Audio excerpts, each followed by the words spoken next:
Alegria poder estar com vocês aqui nessa noite. Essa não é a primeira vez que eu estou aqui na Igreja do Boa. Eu já tive outras oportunidades de estar com vocês aqui. Todas as oportunidades eu fui ricamente abençoado por esse convívio, pela oportunidade de dividir aqui algumas experiências, de receber de vocês aqui também um pouquinho da experiência de vocês. E em todas as ocasiões eu saí daqui enriquecido. E eu fico feliz de poder ver como essa igreja aqui, ela é caprichosa nos detalhes, ela é dedicada naquilo que realiza, ela é atuante na pregação do Evangelho e os departamentos funcionam, né? A gente fica muito feliz de ver como essa igreja é envolvida, é comprometida com o trabalho de Deus. Deus seja louvado por isso. Parabéns à equipe do Ministério da Mulher, às outras equipes da liderança aqui da igreja, por esse bonito movimento que está acontecendo, não só aqui na Igreja do Boa, mas no distrito. Parabéns, pastor Rodrigo, a Naya, a Luluzinha também, né? Que está acompanhando aqui a família, essa família bonita que a gente tem aqui no Distrito de São José. É muito gostoso a gente poder ver a família pastoral, juntamente com a liderança da igreja, com os membros, e aqueles que estão acompanhando a gente também pelas redes sociais, sintam-se muito bem-vindos e abençoados através do nosso culto dos 10 dias de oração, que estão acontecendo a partir aqui da Igreja do Boa Vista.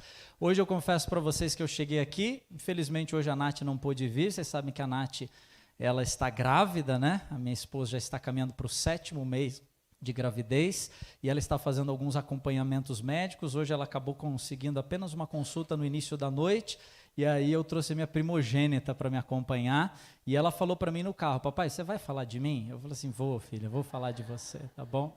Aí ela: papai, fala que eu sou a primogênita. Eu falei: tá bom, filha, eu falo que você é a primogênita, pronto. Ela é a minha primogênita, tem a caçula, né, que está ali já com 7 meses no forninho, está dourando ali para sair no mês de maio. E a gente está muito feliz lá em casa de poder viver esse momento, né, de ampliação da nossa família, e Deus tem sido muito bom e muito generoso conosco. E quando eu estava subindo as escadas aqui, parecia que a gente estava ou chegando no colégio adventista, né, ou na associação, né, porque a gente foi encontrando, né, a gente encontra a Lucimar todo dia lá na porta da escola, né, Lu, para levar a Melina. A Melina, eu falei assim: nossa, eu vou levar a Mel, como é que eu vou fazer, né? Eu falei assim: Deus vai prover lá um jeito, né? Eu vou pregando e de repente encontrou a Lucimar, encontrou a Meire, encontrou o Thompson, encontrou o Theo, encontrou a professora Vivi ali. Eu falei: pronto, está resolvido. Já tem bastante gente para plantão aqui, se precisar ficar um pouquinho com ela aqui. Mas obrigado aí pelo suporte com a nossa primogênita, tá, gente? Com a nossa primogênita. Muito obrigado, viu? Bom, vocês devem ter tido acesso, ou virtualmente, ou através do modelo físico, à nossa revista Primeiro Deus. Nós espalhamos esse material virtualmente, enviamos alguns exemplares para as igrejas também no modo impresso, tá? E nós estamos estudando ao longo desses 10 dias de oração, que começamos na quinta-feira, dia 23 de fevereiro, nós começamos estudando o tema do futuro profetizado. Deixa eu só recapitular com vocês aqui rapidamente. Estudamos o tema 1, futuro profetizado, fidelidade aprovada, palavra soberana, família missionária, verdade viva, esperança segura e hoje, santuário divino, tá? Eu não sei se você já reparou, mas no calendário da nossa igreja, nós temos vários movimentos que envolvem toda a igreja, todos os departamentos da igreja. Eu vou dar alguns exemplos aqui. Você tem o Impacto Esperança, que mobiliza desde as criancinhas, né, as nossas categorias de base, até os adultos, as pessoas mais experientes da igreja. Todos os ministérios da igreja se envolvem no Impacto Esperança. Você tem a Semana Santa, que embora tenha ali como carro-chefe o ministério pessoal, mas todos os ministérios eles vão se envolvendo ali na Semana Santa. Você tem a Semana do Ministério da Mulher, são as mulheres que puxam, mas toda a igreja se envolve e é abençoada através do Ministério da Mulher. Aí você vai ter outros movimentos. Você tem a Semana dos Jovens, você tem a Missão Caleb, que não envolve só a juventude. Você tem o Batismo da Primavera, que trabalha mais as categorias de base da igreja, mas todas as famílias se unem também no Batismo da Primavera. Você tem a Semana da Colheita no final do ano. Então você tem, no calendário da igreja, ele é bem recheado, né? Você tem bastante movimentos acontecendo na igreja, envolvendo os departamentos de maneira específica e também a igreja como um todo. Só que a igreja, de forma intencional, no início do ano, pouquinho depois do retiro espiritual, ela sempre coloca os 10 dias de oração. E ela sempre coloca no início do ano os 10 dias de oração, porque ela quer dar um recado para a igreja. E um recado principal que ela quer dar para a igreja é que quando nós começamos o ano, nós temos que estabelecer como prioridade a busca pela presença e pela manifestação do Espírito Santo. Eu tenho falado, nos cultos de Zoom que eu tenho participado nas madrugadas aí, eu tenho falado que antes de Deus nos chamar à ação, Deus nos chama à consagração. Antes de Deus nos chamar à ação, Ele nos chama à consagração. Porque o nosso empreendimento, muito embora ele tenha uma dimensão humana, e ele exija de nós muito trabalho, muita dedicação, muitas atividades, tudo que vocês estão vendo aqui, ó, quem está na internet, quem está aqui no modo presencial, tudo que vocês estão vendo aqui na frente, esse cenário bonito, essa estante aqui bem caprichada que foi montada, tudo isso daqui foi pensado, foi planejado e foi feito com dedicação e trabalho. Toda essa escala que está acontecendo aqui, tanto na igreja do Boa como no distrito, tudo isso daqui foi planejado com antecedência. Então existe uma dimensão humana, obrigado, viu? Isso daqui é dimensão humana, viu, gente? Olha só, existe muito trabalho, viu? Então existe uma dimensão humana naquilo que nós fazemos, mas o nosso trabalho como igreja, ele é sobretudo um empreendimento espiritual. Nós temos a convicção que absolutamente nada do que nós fazemos, ele será suficiente se nós não colocarmos Deus em primeiro lugar nos nossos esforços. Deus tem que estar à frente do nosso trabalho como igreja. E é por isso que nós separamos o início do ano para que busquemos a Deus através da sua palavra, através da oração intercessória e através do estudo das profecias. Esse ano, de maneira especial, nós estamos estudando alguns trechos do livro missionário do ano, que é o livro Grande Conflito. Então você deve ter percebido no material que você e eu estamos estudando, que vários textos do Espírito de Profecia, eles são textos tirados do livro Grande Conflito, que é o livro que nós estamos trabalhando em 2023 e também vamos trabalhar no ano de 2024, nesses 2 anos, esse ano e no próximo ano. E o tema de hoje, isso daqui foi apenas uma introdução geral, o tema de hoje nós estudamos desde cedo, né? Quem acordou bem de manhãzinha já fez a leitura do material, nós estudamos sobre o tema do santuário. O tema do santuário, ele é um tema muito precioso para os adventistas do sétimo dia. Por quê? É muito simples, porque o tema do santuário ele está ligado à origem, à gênese do nosso movimento como igreja, como corpo, como comunidade e família espiritual. Aliás, eu não sei quantos de vocês aqui sabem, mas a doutrina, a compreensão que nós temos do santuário celestial, ela é uma das compreensões distintivas da igreja adventista do sétimo dia. Se você falar assim, pastor, mas o sábado não é algo só dos adventistas? O sábado é algo só dos adventistas? Você tem outras denominações ou outras religiões que elas acolhem o sábado como dia de guarda. Pastor, a dieta alimentar que nós adotamos ali de Levíticos 11 é exclusiva dos adventistas? Também não. Existem outros movimentos religiosos, outras denominações, que também acolhem uma dieta alimentar ali baseada em Levíticos 11. Se você falar assim, a compreensão que nós temos da ressurreição, ela é exclusivamente adventista? Também não. Nós temos uma compreensão bastante peculiar sobre o assunto da ressurreição, mas existem alguns pequenos movimentos que têm uma compreensão semelhante a nós. Agora, a doutrina do santuário, a compreensão que nós temos de que existe um santuário celestial e que esse santuário foi usado como base, como modelo para a construção de um santuário terrestre, de um tabernáculo terrestre, que se transformou numa maquete, numa parábola do plano da salvação, esta compreensão ela é distintivamente o quê? Adventista. Ela é exclusivamente adventista. E isso daqui é muito importante para a gente. Por quê? Porque a partir da compreensão que nós temos do santuário, que nós compreendemos e entendemos melhor o plano da salvação. O santuário ele tinha basicamente 3 etapas. Primeira etapa era o que acontecia lá fora, o sacrifício. Segunda etapa era o que acontecia no primeiro compartimento, que era chamado de santo, que era o processo ali de intercessão. E a terceira e última etapa acontecia num lugarzinho mais restrito, que o Antigo Testamento chamava de Santo dos Santos, ou Santíssimo, que era acessado uma vez por ano pelo sumo sacerdote. E ali ele exercia aquilo que eles chamavam de juízo, de expiação.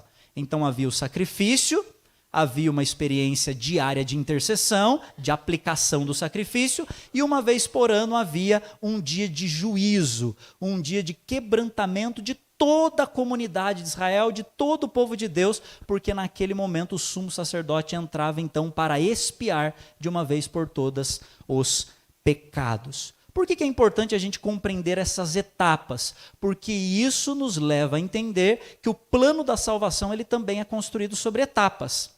Ele não acabou na cruz.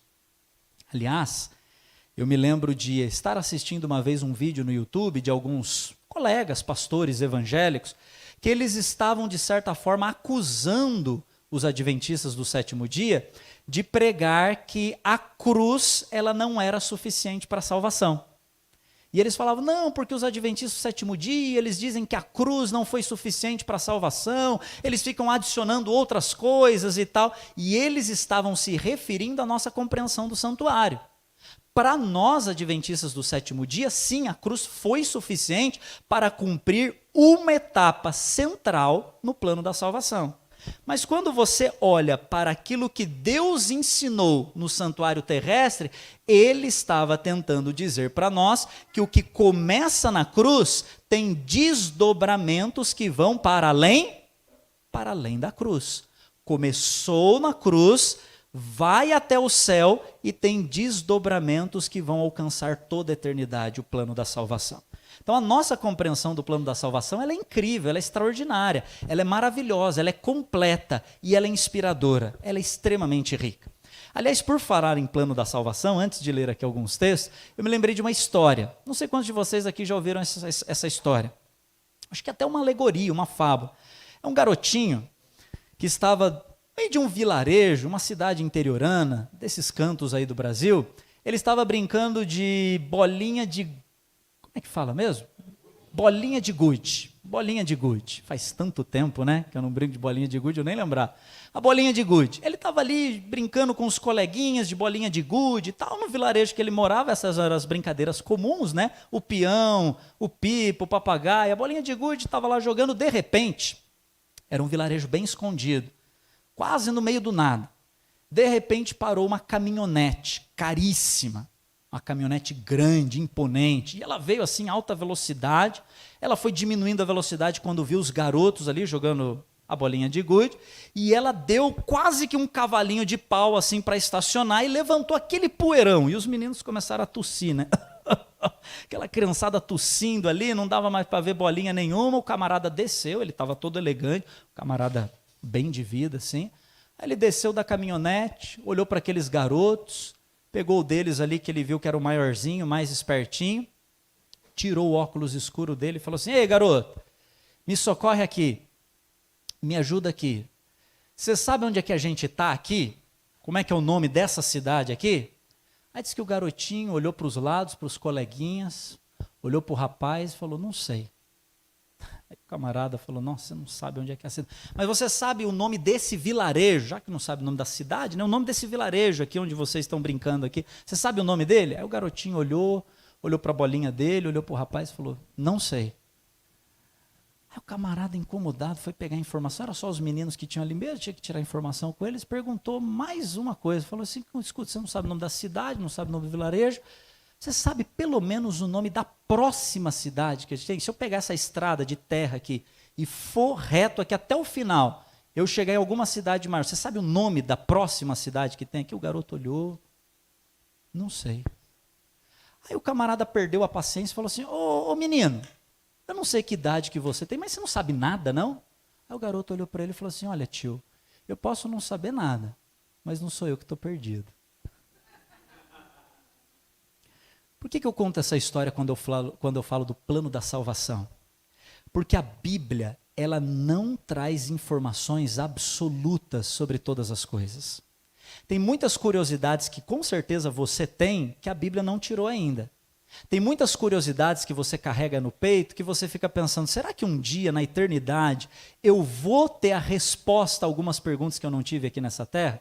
A Bíblia não promete a revelação de todos os pontos, mas a Bíblia fornece para nós um mapa seguro daquilo que é essencial para a nossa salvação. O santuário terrestre, que espelhava o santuário celestial, era esse mapa, essa bússola, essa parábola de um plano, que embora nós não tenhamos todas as informações sobre ele, nós temos o suficiente para não estarmos perdidos, para estarmos salvos.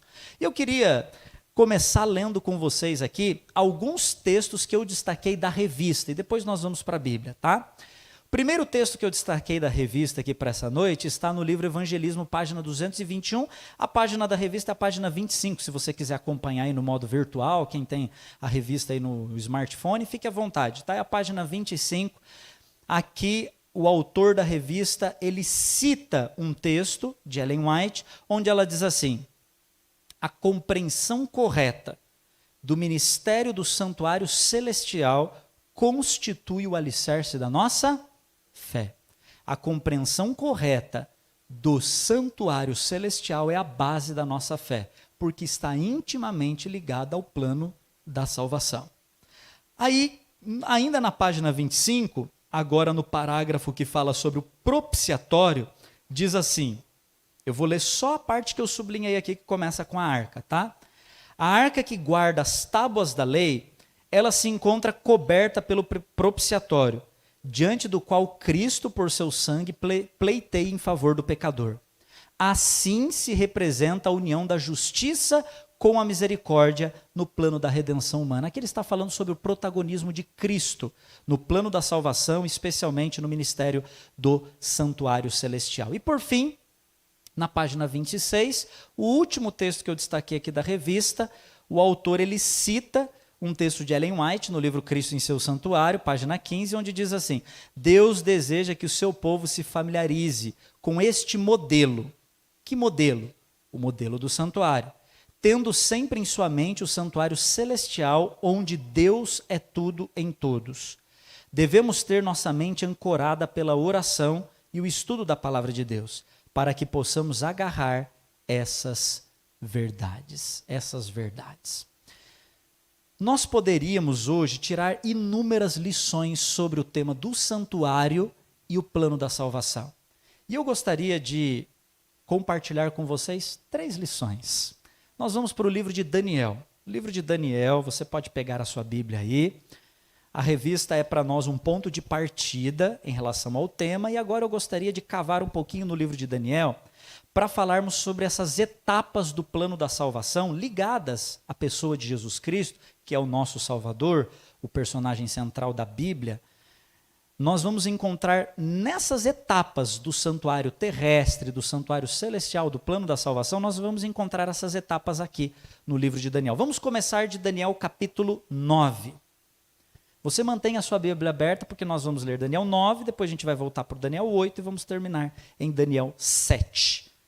Daniel 9, começando do verso 24. Pode abrir aí, Daniel 9, o verso 24 até o verso 27. Apenas uma curiosidade para você, tá? Você sabe que no raciocínio ocidental, nós partimos da causa para o efeito. Sim ou não? Geralmente o raciocínio ocidental, ele tem uma lógica, a lógica da causa para o efeito.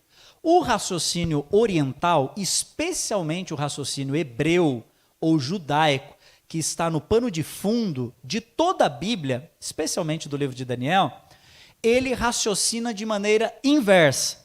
Não é da causa para o efeito, é do efeito para a causa. O que significa isso? Quando você pega Gênesis capítulo 1, verso 1, como é que está lá o texto? Me ajuda a lembrar, como que está o texto? No princípio, criou Deus os céus e a terra. Perceba que o sujeito aparece sempre depois da ação.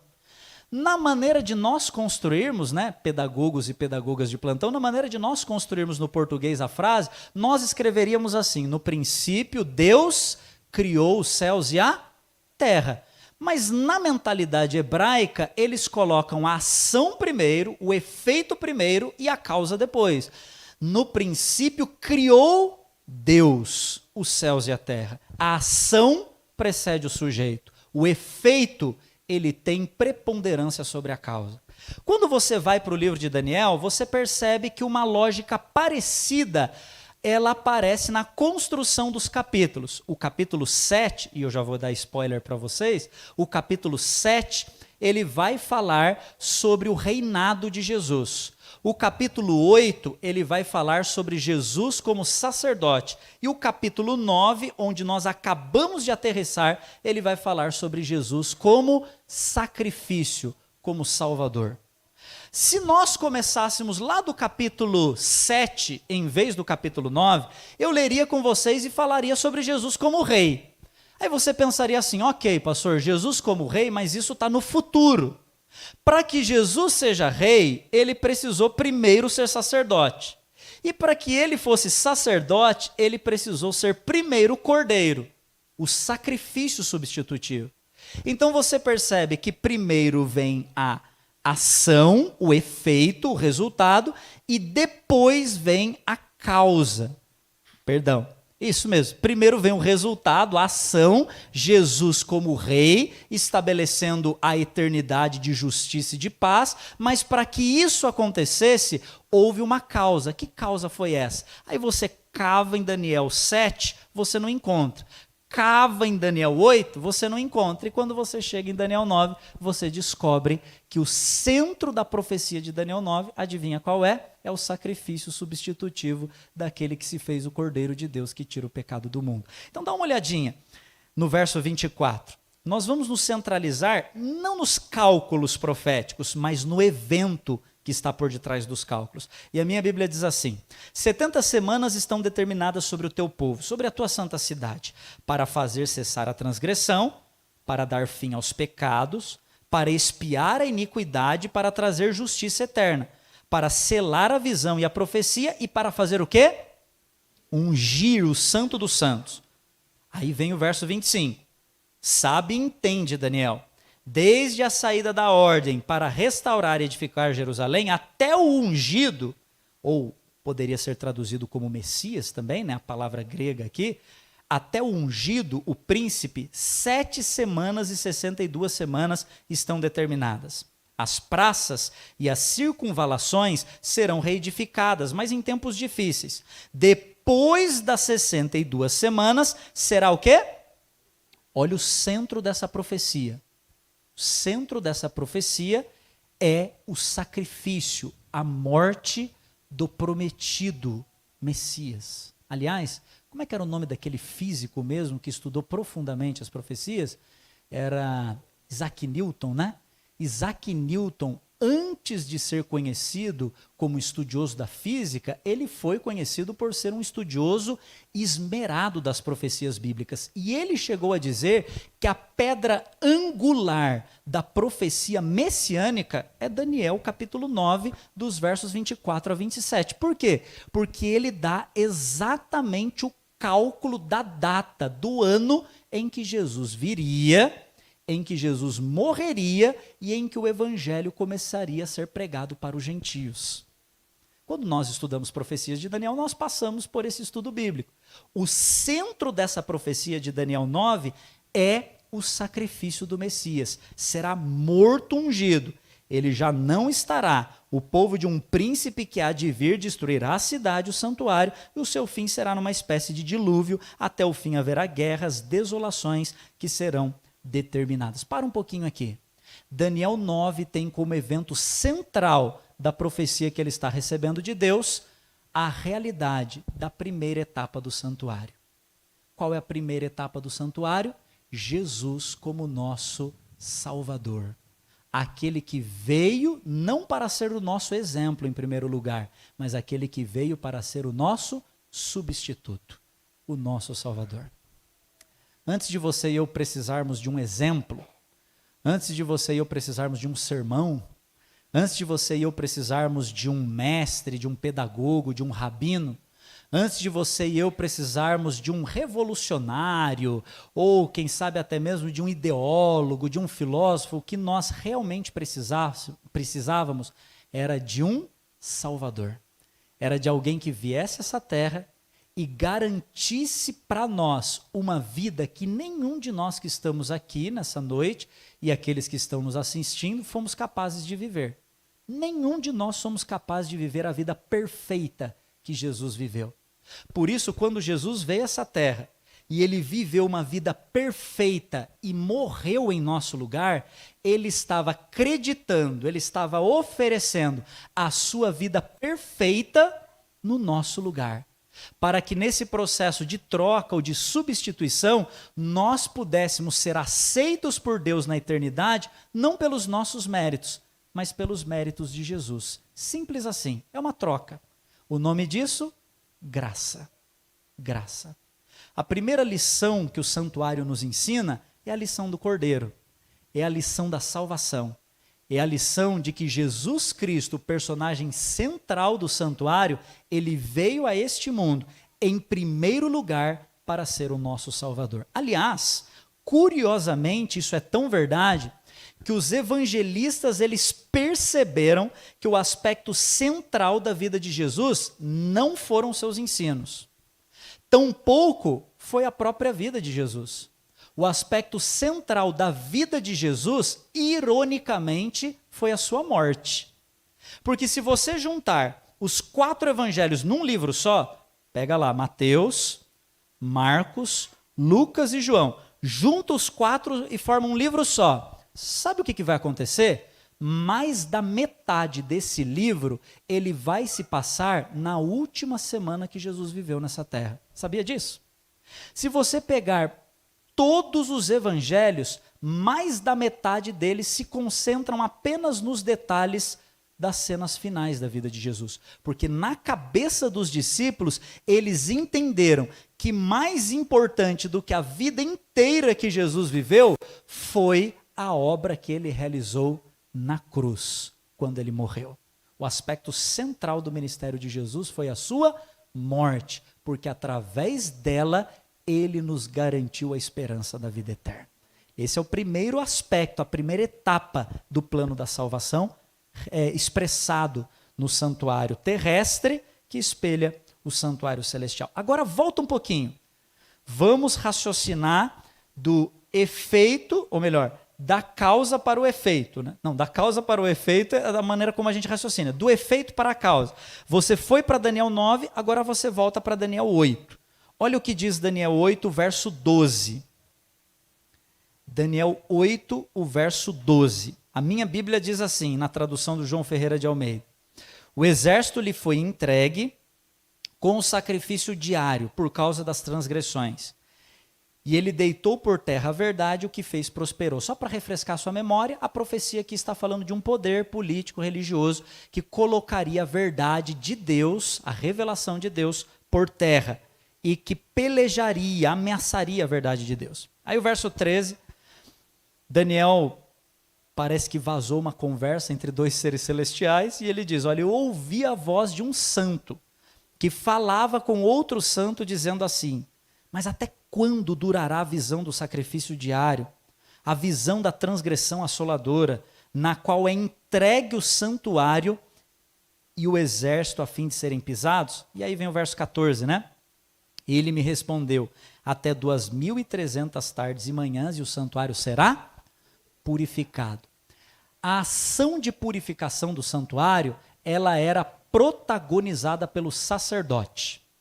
Em Daniel 9, o protagonista, Jesus, é apresentado como aquele que dá a vida, aquele que morre. Em Daniel 8, o protagonista Jesus, o verdadeiro sacerdote, o sumo sacerdote exemplar, o modelo de sacerdote, ele é apresentado não como aquele que morre, mas como aquele que purifica. Agora ele não é mais o cordeiro, agora ele está na segunda etapa do santuário. E na segunda etapa, adivinha o que ele está fazendo? Ele está intercedendo por nós. Ele está empoderando as pessoas, porque Deus não perdoa alguém que ele não possa transformar. quando Deus perdoa uma vida, quando Deus justifica uma pessoa, Ele faz isso visando que aquela pessoa tenha a sua vida o quê? Transformada, sua vida mudada. Se como cordeiro Ele nos garante perdão, como sacerdote Ele nos garante poder para vivermos em novidade de vida. Sabe por que Ele foi para o santuário celestial? Para que Ele pudesse dia após dia estar olhando para você e para mim aqui nessa terra e torcendo, entre aspas, intercedendo, clamando para que nós pudéssemos fazer justiça ao sacrifício que Ele fez por nós. Através da sua graça, através do seu poder, nós podemos fazer valer a pena cada gota de sangue que Deus derramou na cruz do Calvário. Nós podemos viver uma vida diferente. Você acredita nisso? Você já deve ter vivido, você está vivendo essa experiência, né? Em algum momento, talvez haja alguns testemunhos, aqui a gente não vai abrir hoje para isso, mas talvez haja alguns testemunhos de pessoas que em algum momento vocês tiveram um encontro com Cristo, com a palavra de Deus, e Deus começou a transformar a sua vida. E até hoje nós estamos nesse processo de construção, de transformação, de santificação. Ellen White tem um texto bonito que ela diz assim, né? A justificação é o nosso título para o céu, mas a santificação é a nossa adaptação para Ele, é a nossa preparação para Ele. A justificação, que é o perdão, acontece num momento. A santificação é a obra de toda uma vida, de toda uma vida. E hoje nós temos não só um cordeiro que nos garante perdão, nós temos um sacerdote que intercede por nós, que derrama seu espírito e nos garante poder para vivermos em novidade de vida. Aliás, se você me permite, aqui com muita gentileza, mas se você me permite fazer essa perguntinha retórica para você, tem alguma área da sua vida que nesses 10 dias de oração o Espírito Santo tem incomodado você? E tem falado para você, olha, até aqui você não permitiu que eu ainda mexesse com esse assunto. Às vezes uma área ligada ao casamento, às vezes uma situação ligada à maneira como você se relaciona com seus filhos, às vezes, quem sabe, uma dificuldade que você passa ali na sua organização financeira, problemas com dinheiro, e o Espírito Santo já tem falado há anos com você, dizendo que você precisa ajeitar isso, que você precisa colocar isso daqui no lugar, que você precisa permitir que Ele coloque em ordem as coisas que estão fora de ordem. As coisas que estão fora de ordem. Quem sabe seja nos 10 dias de oração uma oportunidade para você não apenas receber perdão, mas para você receber uma dose adicional do poder de Deus para permitir que a boa obra que um dia Ele começou na sua vida, Ele continue completando para a glória dEle. Por fim, Daniel 7. Dá uma olhadinha, a terceira visão do santuário. Daniel 7, para mim, essa é a mais bonita de todas, a que traz mais esperança, a que mais acalenta o nosso coração, principalmente nos dias difíceis que nós estamos vivendo. Daniel capítulo 7, verso 9, a minha Bíblia diz assim, continuei olhando, até que foram postos uns tronos, e o ancião de dia se assentou. A sua veste era branca como a neve, os cabelos da sua cabeça como a pura lã. O seu trono eram chamas de fogo, e as rodas, fogo ardente. E aí, Daniel continua agora no verso 13, dizendo, e eu estava olhando nas minhas visões da noite, e nas nuvens dos céus, desceu um como filho do homem, e foi até o ancião de dias. Foi-lhe dado domínio, glória, o reino, para que os povos, as nações, os homens de todas as línguas o servissem. O seu domínio é um domínio eterno, não passará, e o seu reino jamais será destruído. Uau! Que texto poderoso, não é mesmo? Jesus começa como um cordeirinho indefeso, primeira etapa da salvação. Ele se torna o nosso sacerdote, o que nos acompanha diariamente, intercedendo por nós, nas nossas fraquezas e nos dando poder para que nós possamos alcançar vitórias. Segunda etapa da salvação. E por fim, agora como sumo sacerdote, ele entra no Santo dos Santos, no lugar santíssimo, e ele não entra mais como cordeiro, e nem como um sacerdote qualquer. Ele entra agora como juiz da terra, como sumo sacerdote. Ele pode ser chamado de rei. Ele está pronto para ser entronizado, porque uma obra que começou lá naquele planetinha caído, no acostamento do universo, ela ganhou proporções cósmicas. Houve sim um povo, ainda que pequeno, chamado na Bíblia de remanescente, que aceitou o sacrifício, que viveu pela graça e pelo poder do Espírito Santo, que fez valer a pena o investimento da eternidade nesse planeta caído. E agora eles estão de braços abertos para receber não apenas a primeira etapa da redenção, mas a consumação de toda a redenção. Aqui está, servo bom e fiel. Foste fiel no pouco, sobre o muito te colocarei. E naquele dia, Ele mesmo, com as suas mãos, enxugará dos nossos olhos toda lágrima. Já não haverá dor, nem luto, nem pranto, nem enchente, nem terremoto, nem deslizamento, nem tragédias naturais, nem guerras, nem pandemias, porque todas as coisas ruins desse mundo já passaram. A salvação, ela precisa ser plena e não parcial. A mensagem do santuário é de que Deus não faz as coisas de maneira incompleta. Deus nos salvou do pecado. Ele nos salvou da penalidade do pecado como cordeiro. Ele nos salva diariamente do poder do pecado como sacerdote. Mas um dia, e não vai demorar muito, Ele nos salvará da presença do pecado como juiz da terra, Rei dos reis e Senhor dos senhores. Eu não tenho dúvida de que, assim como eu, você também fica com o coração apertado quando nós vemos essas cenas na televisão de tanta gente sofrendo, não é mesmo? Sexta-feira passada eu estive lá com o nosso líder da ASA, o pastor Rafael André, lá em São Sebastião, lá naquele cantinho que faz divisa com Bertioga, Barra do Saí, a região do Juqueí. Todo mundo aqui ouviu falar dessa região, né? Mais de 50 corpos já foram encontrados, soterrados por conta dos deslizamentos que aconteceram lá. Tragédia. Isso não foi só lá. Lá ganhou mais proporção na mídia, mas tivemos várias outras regiões aqui na PV que foram muito atingidas. Voltando um pouquinho mais, nós tivemos recentemente, acompanhando nos grupos de WhatsApp, nas redes sociais, a tragédia que aconteceu na Turquia. Quem aqui que não se emocionou com aquela imagem, né? Do pai segurando a mão da filha de 15 anos de idade debaixo dos escombros. Eu sou pai de menina. Aquilo ali me desmoronou, me desmontou. Aquilo arrebentou com o meu coração. E a sensação que a gente tem é uma sensação de impaciência. É uma sensação de que a gente não aguenta mais, que basta, que já deu. Que esse mundo, ele tem sim que chegar no ponto final para nós encontrarmos o nosso Rei dos Reis e Senhor dos senhores. A mensagem da volta de Jesus é a última etapa do plano da salvação. É uma mensagem distintiva da nossa família espiritual dos Adventistas do Sétimo Dia. E nós não podemos nos furtar de viver por essa esperança e de proclamar essa esperança.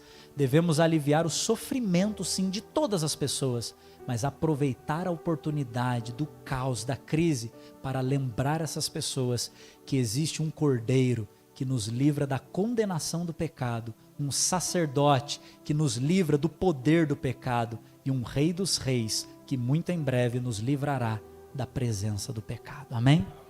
Amém. Vamos orar juntos? Querido e bom Deus, nesse momento nós nos aproximamos pela fé da Tua presença, com sentimento em primeiro lugar de gratidão, porque o Senhor nos revelou o maior de todos os planos e projetos que poderia ter trazido esperança ao nosso coração. Obrigado pelo plano de salvação. Obrigado pelo teu projeto de resgate. Mesmo nós sendo ainda pecadores, o Senhor nos amou intensamente, dando a si mesmo através do seu Filho, para que nós pudéssemos ter esperança de vida eterna. Querido Deus, hoje nós te agradecemos porque as lições do santuário, elas nos garantem o perdão dos nossos traumas, dos nossos pecados, dos nossos remorsos. A lição do santuário, ela nos garante o poder que nós precisamos para vencer aquilo que ainda nos torna dessemelhante de Ti, para que estejamos mais próximos da Tua presença, do Teu ideal para nós, para que possamos, dia após dia, fazer com que as virtudes de Jesus Cristo elas continuem crescendo no nosso coração e abençoando aqueles que estão à nossa volta. Obrigado porque através do santuário nós temos um vislumbre não apenas do Senhor como nosso Salvador e como nosso sacerdote, mas temos um vislumbre do Senhor como nosso juiz e rei. Obrigado porque isso traz esperança de que nós ainda viveremos os dias melhores da nossa existência ao teu lado na eternidade. Obrigado porque isso traz esperança ao nosso coração ao vermos tantas coisas ruins, tantas coisas tristes, tantas tragédias que acometem a nossa sociedade. Nós sabemos que isso são sinais que intensificam, Senhor, a necessidade que temos de viver e de pregar a esperança de que o Senhor muito em breve voltará. Usa-nos para isso. Envolva-nos na missão, ajuda-nos a nos comprometermos cada dia mais em pregarmos o Evangelho para que mais pessoas conheçam esse Jesus que salva, que empodera e que muito em breve voltará. Nós oramos por isso e o fazemos entregando a nossa vida em Tuas mãos em nome de Jesus. Amém, Senhor Deus. Amém.